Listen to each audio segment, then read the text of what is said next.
Now, taking us across the sea to someone who is the mother of dragons, is a Targaryen, and has a rightful claim to the throne. Well, at least I hear her saying those three things a lot, so they're probably true.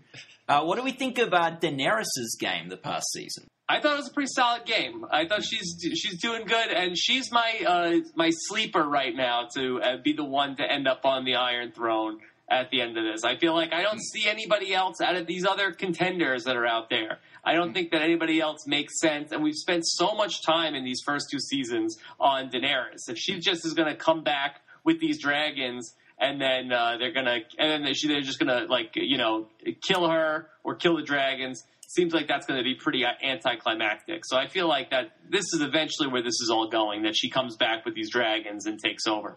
I thought the most interesting thing that happened in Season 1 was the reveal of the dragons in the finale. Because we had whispers of like White Walks and some supernatural things. The dragons was the first time we really got to see them, and I thought this would have an impact on the game. Around episode 3 or 4 of this season, I was like, the dragons have not grown at all. Yeah. I am not going to get to see these dragons in action this season. And they did sort of do a little something in the final episode, but I think it's still going to be another season or two before Daenerys' dragons are big enough for her to make a run. Yeah, which could be good. Like you might want to play a long game in the Game of Thrones. This could work out well for her.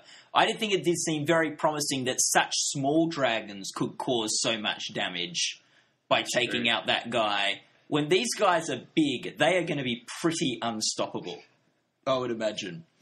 Yeah. Hopefully they're better trained than Tyrell's horses also. We don't want them, pooping fire everywhere. What are our thoughts on dragons being allowed in the throne room? Is that... Can she potty train the dragons? I don't know. I would hope so. Yeah, so this could be something really exciting to see when we eventually see it. Could have them in the kitchen just mass cooking meat. Yeah. Daenerys is probably my favourite character on the show. I think she's great and definitely my pick to be on the throne at some point. It's interesting where she's in now because you had the 13 of Quoth who ran this city, and 2 of them took out everyone. They slit everyone's throats in a pretty awesome scene.